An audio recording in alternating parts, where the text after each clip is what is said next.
بسم اللہ الرحمن الرحیم اعوذ باللہ من الشیطان الرجیم نحمدہ ونصلی علی رسولہ الکریم اما بعد فاعوذ باللہ من الشیطان الرجیم بسم اللہ الرحمن الرحیم السلام علیکم ورحمۃ اللہ وبرکاتہ ومغفرتہ۔ تمام ہی قرآنی وظائف ایڈوائزر چینل کے قابل عزت قابل احترام پیارے دوستو، میں ہوں آپ کا خادم محمد مظہر صدیق چشتی، جو کہ آج پھر آپ کے لیے بہت ہی خاص ایک موضوع لے کر حاضر ہوا ہوں، اور اللہ کریم کی پاک ذات سے امید کرتا ہوں کہ آپ سب خیر و عافیت کے ساتھ ہوں گے، اور آپ سب سے یہ بھی امید کرتا ہوں کہ جو آج میں آپ کو موضوع خاص بتانے جا رہا ہوں اس کو آپ پورے یقین کے ساتھ اپنی زندگی میں پڑھنے کا، اس پہ عمل کرنے کا اپنی زندگی میں معمول بنا لیں گے۔ تو دوستو، بلا تاخیر بڑھتے ہیں آج کی ہم اپنے موضوع کی جانب۔ نہایت ہی غور اور توجہ کے ساتھ سماعت فرمائیے۔ اللہ کریم مجھے حق کہنے کی، آپ کو حق سننے کی، اور ہم سب کو عمل کی بھی توفیق عطا فرمائے۔ دوستو، جو آج کا ہمارا موضوع ہے وہ قرآن مجید فرقان حمید سے سورۃ الانبیاء 21 کی فضیلت و اہمیت ہے۔ دوستو، نمبر شمار کے لحاظ سے قرآن مجید فرقان حمید میں 21ویں نمبر پر سورۃ الانبیاء ہے۔ سورۃ الانبیاء مکہ مکرمہ میں نازل ہوئی۔ اس سورت میں 7 رکوع اور 112 آیات ہیں۔ اس سورت میں بکثرت انبیاء کرام علیہ السلام کا ذکر کیا گیا۔ نبی کی جمع انبیاء ہوتا ہے۔ مثلا حضرت موسیٰ علیہ السلام، حضرت عیسیٰ علیہ السلام، حضرت ہارون علیہ السلام، حضرت لوط علیہ السلام، اور حضرت ابراہیم علیہ السلام، اور بالخصوص امام الانبیاء تاجدار رسالت جناب پاک محمد مصطفیٰ صلی اللہ علیہ وسلم کا ذکر ہے۔ اسی وجہ سے اس سورت کا نام سورۃ الانبیاء رکھا گیا۔ اس سورت کا مرکزی مضمون یہ ہے کہ اس میں اسلام کے بنیادی عقائد جیسے توحید، نبوت و رسالت، قیامت کے دن دوبارہ زندہ کیے جانا، اور اعمال کی جزا و سزا ملنے کو دلیل کے ساتھ بیان کیا گیا، اور اس صورت میں یہ چیزیں بھی بیان کی گئی۔ نمبر 1، اس کی ابتدا میں قیامت کا واقعہ اور لوگوں کا حساب قریب ہونا، اور لوگوں کے حساب کی سختیاں اور دیگر چیزوں سے غافل ہونے کا ذکر کیا گیا، اور یہ بیان بھی کیا گیا کہ لوگ قرآن سننے سے عاجز کرتے ہیں اور دنیاوی زندگی کی لذتوں سے دھوکہ کھا بیٹھتے ہیں۔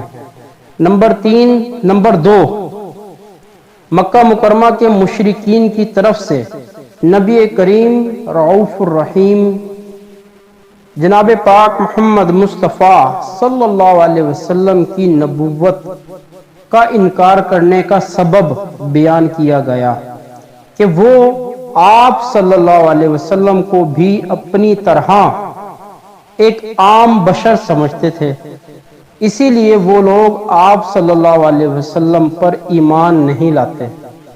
ان کے اس نظریے کو رد کیا گیا۔ انبیاء کرام علیہ السلام کو کوئی وحی وغیرہ نہیں اترتی تھی، بلکہ وہ صرف عام بشر تھے جو کھاتے پیتے اور بازاروں میں چلتے پھرتے۔ یہ ان کفار مکہ کی بات تھی، گفتگو تھی، جو انبیاء کرام اور سرکار علیہ السلام کے حوالے سے کہا کرتے تھے کہ یہ ہمارے لیے ایک عام بشر ہیں، عام آدمی ہیں، ہمارے جیسے ہی ہیں، جو ہماری طرح چلتے پھرتے ہیں، کھاتے پیتے ہیں، اور ان پہ کوئی وحی نعوذ باللہ من ذالک نہیں اترتی۔ لیکن اللہ کریم نے ان کو رد کر دیا اور فرمایا، پھر انہیں بتایا گیا کہ سابقہ امتیں، یعنی کہ آپ رسول اللہ صلی اللہ علیہ وسلم سے پہلے جتنے بھی انبیاء کرام علیہ السلام تشریف لائے، حضرت موسیٰ، عیسیٰ، داؤد، اور حضرت لوط علیہ السلام، حضرت ابراہیم علیہ السلام، حضرت ادریس علیہ السلام، اور دیگر جتنے بھی انبیاء کرام تشریف لے کر آئے ان کو جھڑکنے کی وجہ سے، یعنی کہ ان کو جھٹلانے کی وجہ سے تباہ و برباد کر دیا گیا۔ تو کفار مکہ کو بھی ڈرنا چاہیے کہ ان کی طرف انہیں بھی کہیں ان کی طرح انہیں بھی ہلاک نہ کر دیا جائے۔ نمبر 3، کفار مکہ نے مطالبہ کیا کہ نبی کریم رؤوف الرحیم جناب پاک محمد مصطفیٰ صلی اللہ علیہ وسلم سابقہ انبیاء علیہ الصلوۃ والسلام کی طرح اپنی صداقت پر دلالت کرنے والا کوئی نشانی لائیں۔ تو اللہ تعالیٰ نے ان کو رد کیا اور بیان فرمایا کہ نبی کریم کہ ان انبیاء علیہ الصلوۃ والسلام کے معجزات عارضی تھے، یعنی کہ سرکار علیہ الصلوۃ والسلام سے پہلے جتنے بھی انبیاء کرام تشریف لائے وہ سب کے سب عارضی ان کے معجزات تھے۔ اور آگے اللہ کریم فرما رہے ہیں، اور میرے حبیب حضور پاک صلی اللہ علیہ وسلم قرآن کی صورت میں جو معجزہ لے کر آئے یہ تا قیامت باقی رہنے والا اور آپ صلی اللہ علیہ وسلم کے وصال کے بعد بھی آپ صلی اللہ علیہ وسلم کی نبوت کی دلیل ہے۔ تو ان کی صداقت کے لیے کفار کو یہ معجزہ کافی نہیں؟ تو اللہ کریم فرما رہے ہیں رسول اللہ صلی اللہ علیہ وسلم کے بارے میں کہ جو میں نے قرآن کریم فرقان حمید رسول اللہ صلی اللہ علیہ وسلم پر نازل فرمایا یہ قیامت تک کے لیے کافی ہے، اور یہی بہت بڑا معجزہ ہے۔ کیا ان سب کے لیے یہ کافی نہیں؟ نمبر 4، کفار فرشتوں کو اللہ تعالیٰ کے بیٹے کہا کرتے تھے۔ ان کے اس عقیدے کو رد کیا گیا۔ فرشتے اللہ تعالیٰ کے فرما بردار اور عبادت گزار مخلوق ہے۔ نمبر 5، اللہ تعالیٰ نے اپنی وحدت اور معبود ہونے پر مختلف دلائل ذکر فرمائے، جیسے زمین و آسمان کی پیدائش، دن اور رات کے سلسلے کو قائم رکھنا اللہ تعالیٰ کی قدرت وحدانیت کی دلیل ہے۔ اسی طرح وحدانیت پر دلیل قائم کرنا فرمایا کہ اگر اللہ تعالیٰ کے ساتھ کوئی دوسرا خدا ہوتا تو کائنات کا نظام دھرم بھرم ہو جاتا۔ نمبر 6، انہیں یہ آیت کے ضمن میں حضرت موسیٰ علیہ الصلوۃ والسلام، حضرت ہارون علیہ الصلوۃ والسلام، حضرت ابراہیم علیہ الصلوۃ والسلام، حضرت لوط علیہ الصلوۃ والسلام، حضرت اسحاق علیہ الصلوۃ والسلام، حضرت یعقوب علیہ الصلوۃ والسلام، حضرت نوح علیہ الصلوۃ والسلام، حضرت داؤد علیہ الصلوۃ والسلام، حضرت سلیمان علیہ الصلوۃ والسلام، حضرت ایوب علیہ الصلوۃ والسلام، حضرت اسماعیل علیہ الصلوۃ والسلام، حضرت ادریس علیہ الصلوۃ والسلام، حضرت یونس علیہ الصلوۃ والسلام، حضرت زکریا علیہ الصلوۃ والسلام، حضرت یحییٰ علیہ الصلوۃ والسلام، حضرت عیسیٰ علیہ الصلوۃ والسلام کے واقعات بیان فرمائے گئے۔ نمبر 7، ان واقعات کو بیان کرنے کے بعد فرمایا گیا کہ سب انبیاء کرام علیہ الصلوۃ والسلام کا یہی ایک مقصد تھا کہ وہ مخلوق کو اللہ تعالیٰ کی عبادت کی دعوت دیں، ایمان لانے والے اور نیک عمل کرنے والوں کو اچھی جزا کی بشارت سنا کر مطمئن کریں، اور یہ بیان بھی کر دیا گیا کہ دنیا میں عذاب یافتہ امتیں آخرت میں اللہ تعالیٰ کی طرف ضرور لوٹیں گی اور جہنم کے عذاب میں مبتلا ہوں گی۔ دوستو، کوئی بھی ورد ہو، وظیفہ ہو، واعظ و نصیحت کی بات ہو، بیان ہو، قرآن کریم فرقان حمید کی تلاوت ہو، یہ سب کچھ سننے سے پہلے اگر ہم نیت کر لیں تو بہت زیادہ اچھی اعلیٰ اور عمدہ بات ہے۔ اور نیت ہمیشہ ہمیں ایک ہی رکھنی چاہیے کہ اللہ اور اللہ کے رسول صلی اللہ علیہ وسلم ہم سے راضی ہو جائیں۔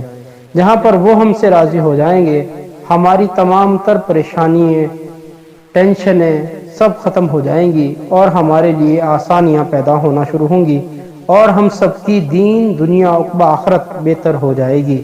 تو دوستو، ہمیں چاہیے کہ ہم قرآن مجید فرقان حمید کو اپنی زندگی کا حصہ بنا لیں اور روزانہ اس کی تلاوت کریں، اس کو سمجھیں، اس کو پڑھیں، اس کی تفصیل کو پڑھیں اور خوب اچھی طرح قرآن مجید فرقان حمید کو سمجھنے کی کوشش کریں۔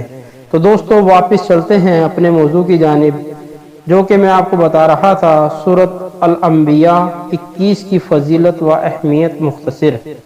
تو دوستو 8 قیامت قائم ہونے کی ایک علامت بیان کی گئی کہ وہ دیوار ٹوٹ جائے گی جس نے یاجوج اور ماجوج کو روک رکھا ہے۔ نمبر 9، قیامت کے دن کی ہولناکیاں اور وہ شدید عذاب بیان کیا گیا جس کا سامنا کفار کریں گے، اور یہ ذکر کیا گیا کہ کفار اور ان کے باطنی معمود جہنم کا ایندھن بنیں گے۔ اس زمین کو دوسری زمین سے بدل دیا جائے گا، آسمان کو لپیٹ دیا جائے گا، نیک لوگ ابدی نعمتیں حاصل ابدی نعمتوں سے اپنا حصہ پا لیں گے اور جنت میں اپنی اپنی زمین کے وارث ہوں گے۔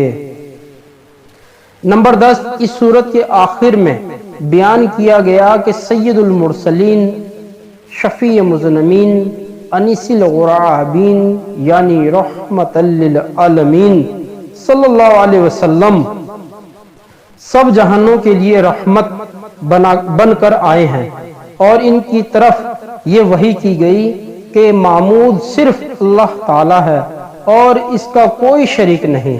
بے شک وہ اللہ تعالیٰ کے احکام بجا لائیں اور لوگوں کو قریب آنے والے عذاب اور حتمی طور پر واقع ہونے والی قیامت سے ڈرائیں، اور یہ بتائیں کہ انہیں مہلت ملنا اور عذاب میں تاخیر ہونا ایک بڑا امتحان ہے۔ اللہ تعالیٰ اپنے پیارے حبیب محمد مصطفیٰ صلی اللہ علیہ وسلم اور ان کے دشمنوں کے درمیان فیصلہ فرما دے گا، اور کفار کی تہمتوں اور بہتانوں کے مقابلے میں اللہ تعالیٰ اپنے پیارے حبیب جناب پاک محمد مصطفیٰ صلی اللہ علیہ وسلم کا مددگار ہوگا۔ تو دوستو آپ سماعت فرما رہے تھے قرآن مجید فرقان حمید سے سورۃ الانبیاء 21 کی فضیلت و اہمیت مختصر۔ اللہ کریم میرا پڑھنا آپ کا سننا اپنی بارگاہ میں قبول فرمائے، اور اللہ کریم ہمارے لیے آسانیاں پیدا فرمائے، اللہ کریم ہم سے راضی ہو جائے، اور اللہ کریم ہمارے لیے دنیا میں بھی آخرت میں بھی قبر اور حشر میں بھی اپنی رحمت والے معاملات فرمائے، اور اللہ ہم سے راضی ہو جائے۔ دوستو اگر آپ ہمارا چینل قرآنی وظائف ایڈوائزر کی ویڈیو کو پہلی بار دیکھ رہے ہیں یا سن رہے ہیں تو میری آپ سے نہایت ہی مؤدبانہ اور التجانہ گزارش ہے کہ آپ ہمارا چینل قرآنی وظائف ایڈوائزر کو سبسکرائب بھی کر لیں، لائک اور شیئر بھی ضرور کریں، اور ساتھ ہی بیل کے بٹن کو بھی پریس کر دیں تاکہ ہمارے چینل کی ہر نئے آنے والی ویڈیو کا نوٹیفیکیشن آپ کو حاصل ہوتا رہے، اور آپ اسی طرح مستفید ہوتے رہیں، فائدے اٹھاتے رہیں، ساتھ ساتھ دوستو عمل بھی کرتے رہیں۔ اپنی رائے سے بھی ہمیں آگاہ کیجئے، ہمیں دلی خوشی ہوگی۔ دوستو نماز 5 وقت باجماعت تکبیر اولیٰ کے ساتھ پڑھیں۔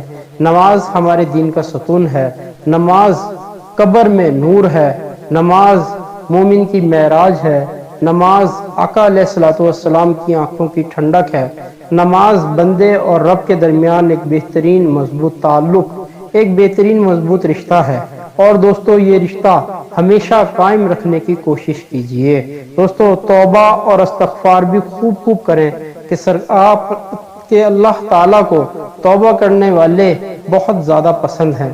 ہمیشہ اس کی پاک بارگاہ میں معافی مانگتے رہیں، توبہ کرتے رہیں، معافی مانگتے رہیں، توبہ کرتے رہیں، اور دوستو بکثرت درود شریف پڑھتے رہیں کہ آقا علیہ السلام نے ارشاد فرمایا جس نے مجھ پر ایک مرتبہ درود شریف پڑھی اللہ کریم نے اس پر 10 رحمتیں نازل فرمائی۔